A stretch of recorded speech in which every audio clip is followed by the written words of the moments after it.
নমস্কাৰ মই তৃষ্ণা সংগাদিনলৈ আপোনালোকক স্বাগতম জনাইছোঁ আজি মোৰ ভিডিঅ' টপিক হৈছে ইমপ্ৰেছন ফ্লাৱাৰ ইয়াক মই নতুন ডাল ধৰি থৈছিলোঁ ডালবিলাক কাটিং কৰি মই নতুনকৈ পুলি লগাই থৈছিলোঁ কাটিং ডাল আৰু এতিয়া মই ইয়াক ৰিপৰ্ট কৰিম কিয়নো সৰু সৰু পলিবেগত আৰু সৰু সৰু পটত ইয়াক লগাই ৰাখিছিলোঁ নিজৰ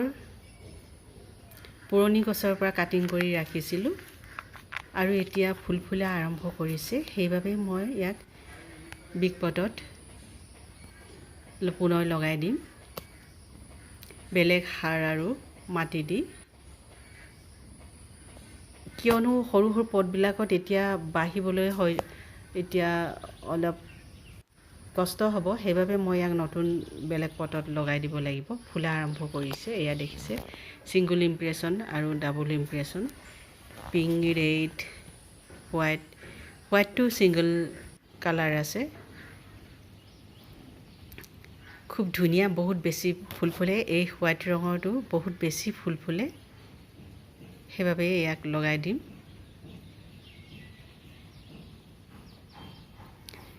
পাতবিলাক পোকে খাই ধৰিছে এই বাৰিষা ঋতুত পোকৰ পৰা ৰক্ষা পাবলৈ বহুত নানা ধৰণৰ কষ্ট কৰিব লগা হয় ইয়াক ৰিপৰ্ট কৰিবলৈ টাইম হৈ গৈছে সেইবাবে মই এয়া দেখিছে বেলেগ মই কাটিং ডালবিলাক বেলেগ স্থানত লগাই ৰাখিছিলোঁ ছাঁ পৰা জেগাত ঠাণ্ডা জেগাত মই লগাই ৰাখিছিলোঁ আৰু এতিয়া প্ৰায় কিছুমান ডাঙৰ হৈ গৈছে বহুত বেছিয়ে ডাঙৰ হৈ গ'ল ইয়াতকৈ আগতে হয়তো ৰুব লাগিছিল ডাঙৰ হৈ গ'ল গছবোৰ ডাঙৰ হৈ গ'লে অলপ যেতিয়া ইয়াক উঠাই দিয়া হয় সেইটো প্লেছৰ পৰা অলপ কষ্ট পায় শিপাবিলাকে সেইবাবে সৰু হৈ থাকোঁতেই অলপ শিপা ওলাওঁতেই ইয়াক ৰিপৰ্ট কৰিব লাগে কিন্তু মোৰ পলম হৈ গ'ল যদি আপুনি এতিয়ালৈকে আপোনাৰ ৰিপৰ্টিং কৰা নাই তেতিয়াহ'লে নিশ্চয় সোনকালে কৰক আৰু আগষ্টৰ পৰা ফুল ফুলা আৰম্ভ কৰিব খুব সুন্দৰভাৱে আগষ্ট ছেপ্টেম্বৰ অক্টোবৰ গোটেই উইণ্টাৰ ছিজনটো ফুল ফুলিব পুৰণি গছজোপা কেতিয়াও ৰৈ নাযায় নানা ধৰণৰ বেমাৰে আক্ৰমণ কৰে সেইবাবে তাৰ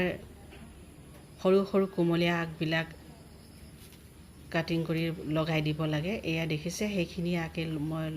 সৰু সৰু ডাল লগাইছিলোঁ এতিয়া বহুত বেছি ডাঙৰ হৈ গৈছে সেইবাবে মই আজি ৰিপৰ্ট কৰিম আৰু আপোনালোকৰ লগত শ্বেয়াৰ কৰিলোঁ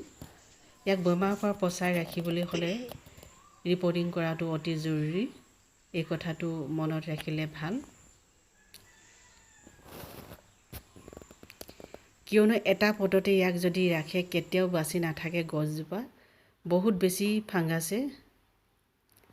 ফাংগাছ ধৰা দেখা যায় এণ্টিফাংগিচাইড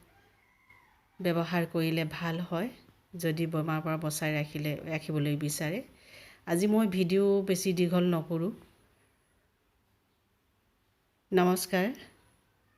পুনৰ লগ পাম থেংকছ ফৰ ৱাচিং